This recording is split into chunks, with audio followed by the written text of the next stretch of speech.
Hey, what's going on YouTube? Welcome back to another video. My name is Gabe Bowling and thank you for jumping in. Now today's video, we're going to go over probably the most important question that everybody should be asking when first getting in the real estate is how do I replace my income? How do I go from my current W-2 position or whatever you're doing where you're actively trading your time for money, and how do you replace that income from real estate investments? And I've broken it down really into two simple, effective ways to look at it. And by the end of this video, you should have a pretty clear understanding of what options and what pathway you really want to take based on your current position and where you want to go and how you want to get there. So without further ado, let's go ahead and let's jump right in. Now in this video, I'm going to use an example of $10,000 a month just for the average typical income that most people are desiring. Now whether or not for you it's 5 grand a month or 10 grand a month or 20, 30, 50 or 100, it doesn't matter. What I want everybody here to do is just get really clear on what you want out of this and take the same formula and the same framework of this $120,000 person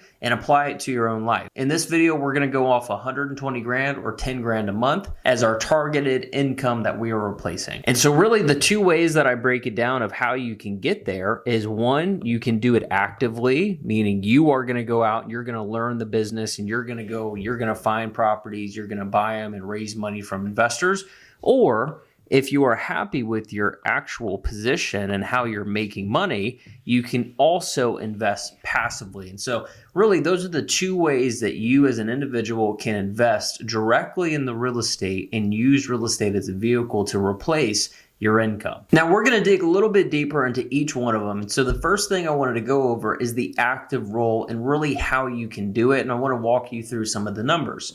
And so really just touching on it from a high level perspective, when you look at playing an active role, this is you're in a W-2 position and you might want to quit that position at some point, or you want to transition out of your current role in your current job or your current business, and you are looking for something new that you can essentially either transition over a long period of time or just immediately jump all the way into another business. And so that's exactly how I want you to look at the active role. You are starting a new business and that business just coincides with actually selling and buying real estate. Now within real estate, there's so many different buckets that you can get involved in. Myself, I'm an investor in real estate. My business is to invest investors' money, including my own, into multifamily apartments, and then we make it a very passive investment for everybody that wants to be passive. We are the person that is taking the responsibility of finding it and running point on the business plan and generating these returns. And so in this instance, I am the active operator and the investors that invest with me are passive investors. We do an 80-20 profit split. Going over the way that you should perceive the active role is one, you're starting a brand new business. Number two, this is eventually something that you have to go full-time into, especially when you get into the position of raising outside capital. You shouldn't treat it as a hobby. You shouldn't treat it as a side gig or anything. You should have the full intent of going all into this business because it can take care of you and your family for a very long time if you do it right. And so it doesn't have to be immediately. A lot of the time, if you're in a W-2 position, the first couple of years are the hardest years because you're balancing the two. And then obviously, because you're the person that's wearing the responsibility lid and you're going to be doing more, you're going to have to deal with the headaches that come with it. And all around, you really have to be a doer. A lot of the times, I look at it as you're the entrepreneur that's taking on a new journey. You're getting in the real estate. You're developing a very powerful skill set, very valuable skill set that you can earn quite a bit of money in this space doing. So this is the active. And then really, I have this conversation pretty much every single day with people that are joining the Deal Room, which is my 12-month-long coaching program. If you guys want more information with it, feel free to schedule a call with me. The Calendly link is in the description. We'll jump on a call. We'll go over everything and see if you're a good fit for it. But when it comes down to the person that's in the W-2 position or the person that's making 70 or 100 or 120 grand a year and they want to transition and replace their income with the real estate income, I typically have this exact same conversation. And just a very high level way of looking at it, this isn't going to be the exact same for everybody starting out. Some people are going to start with the duplex. Some people might start in a bigger deal. Depending on their personal situation, everybody's going to have a different starting point. But just in general, to give you an idea, normally on the active side, you need to acquire 50 units. And the way that I look at this is two 25-unit deals with 1 to 2 different partners. This is actually a lot easier than it looks. Buying 2 24-unit deals really isn't too tough. If you have the right education and if you have the right people around, you can actually do this within the first 12 to 24 months. And so if you do this correctly, you should be able to charge yourself roughly a 5% management fee. And then really, if you're going to do any profit splits on the cash flow, depending on where you buy this and what the rents are, all in all, you should be able to walk away with close to $100,000 to $150,000 of reoccurring income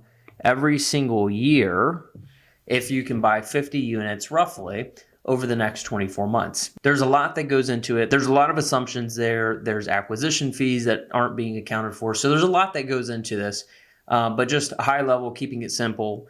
Have a target. If you're going to jump into this business and do it actively and you want to make 10 grand a month, reoccurring income, have a target of buying 50 units with 1 to 2 partners somewhere in your backyard. Moving into the passive role, which to be completely honest with you, makes a lot of sense for the majority of the people out there that really don't want to make some massive change in their everyday life.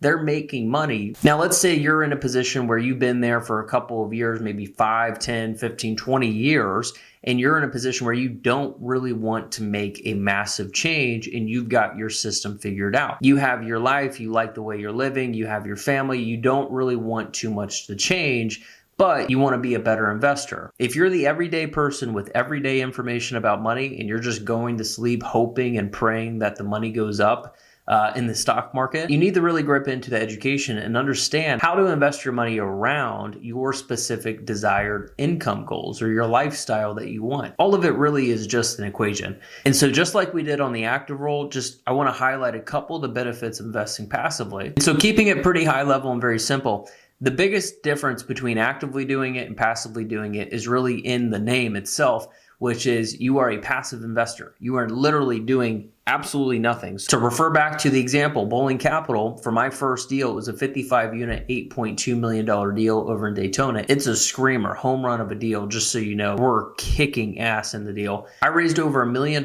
from 13 different investors for that property. Every single one of them haven't done a single thing to actually operate the property. Everybody's a passive investor. They invested money at the front end. We bought the property and I pay out quarterly distribution. So every quarter they get a distribution of cash flow from their investment. The cash flow ranges anywhere between 6 to 8%. So on 100 grand, you're getting $6,000 to $8,000 a year of annual cash flow. Oftentimes that's tax free too.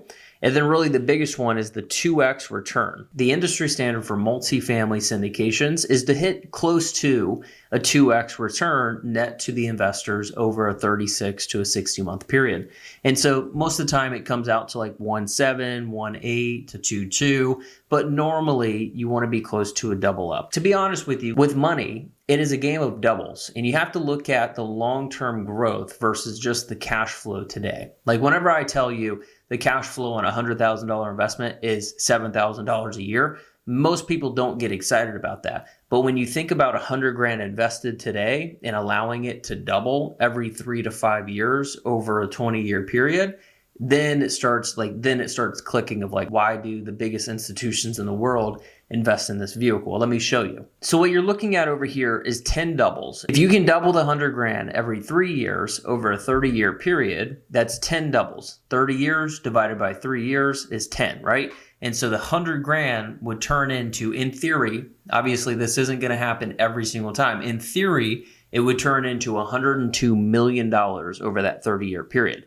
Now, if you back off, let's say you can only double it every 5 years, right?